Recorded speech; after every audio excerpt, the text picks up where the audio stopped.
नमः शिवाय दर्शकों, मैं जटा शंकर कुमार आपका स्वागत करता हूं। प्रिय दर्शकों, आज एक नए टॉपिक के साथ आप सभी के समक्ष फिर से उपस्थित हैं। आज हमारा टॉपिक है जो ज्यादातर युवक और युवतियां हमसे पूछती हैं कि लव मैरिज करना चाहिए कि नहीं करना चाहिए, यानी कि प्रेम विवाह सक्सेस होता है कि नहीं होता है। तो आज फुल्ली एनालिसिस ज्योतिष के अनुसार हम यही करने वाले हैं और बताने वाले हैं। जनरली भी बताएंगे और ज्योतिष के अनुसार भी बताएंगे। तो इसमें सबसे महत्वपूर्ण बात ज्योतिष के अनुसार जो आपको ध्यान रखना है प्रेम विवाह में, ये कि आपका विवाह, प्रेम विवाह जो अगर करना चाह रहे हैं तो सबसे पहले ये ध्यान रखें कि आप अपने वरों को साथ लेकर ही करें। वनिष्ठ कंडीशन ये है कि ज्यादातर कोशिश करें या तो आपके गुरु तुल्य हो। जैसे कभी कभी होते हैं कि किसी के, मैं ये नहीं कह रहा कि सभी के माता पिता ही सही होते हैं या बच्चे ही सही होते हैं, ऐसा कहना मुश्किल है कि हर एक कंडीशन में कुछ अलग अलग बातें हो सकती है। पर सबसे महत्वपूर्ण आपको ये देखना पड़ेगा कि आपके साथ कौन से लोग हैं, वे अच्छे हैं कि नहीं। तो इसके लिए सबसे पहले आपको आत्म सुधार देखना होगा। सबसे पहले आपको अपने आप पर देखना पड़ेगा कि आपकी अपनी हैसियत कहाँ है, आपकी जानकारी कितनी है, आप में आध्यात्मिकता कितना है, आप में शुभ गुण कितना है।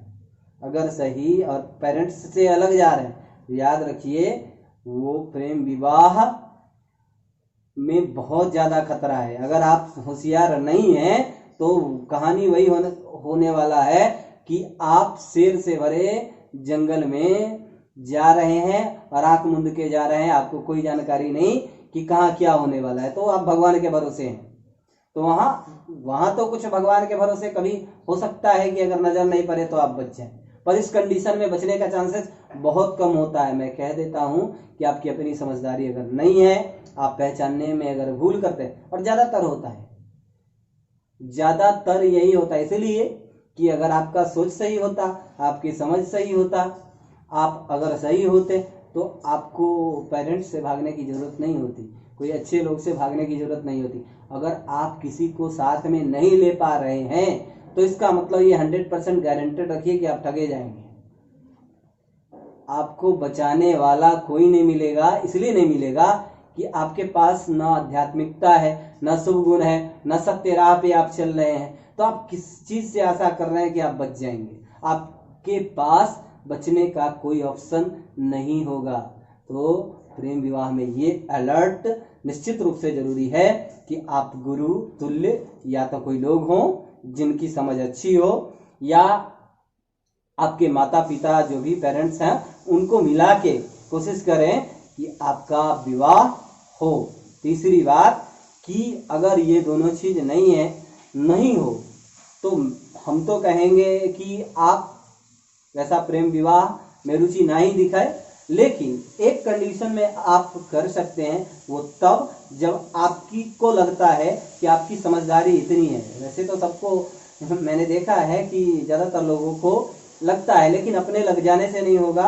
आपको लोग ये कह पा रहे हैं कि नहीं कि आपकी समझदारी उन्नत किस्म, आपको दिख जाएगा कि आपको आध्यात्मिकता कितनी जानकारी है, आपको मतलब अपने राह के बारे में कितनी जानकारी है, आप कितना समझ रखते हैं, आप में कितना सत्यता है। अगर ईमानदारी है, सत्यता है, आध्यात्मिकता है, हो सकता है कि कई कंडीशन में मैंने देखा है कि बच्चे में कुछ शुभ गुण ज्यादा आ जाता है कि वो ईश्वरीय कृपा से।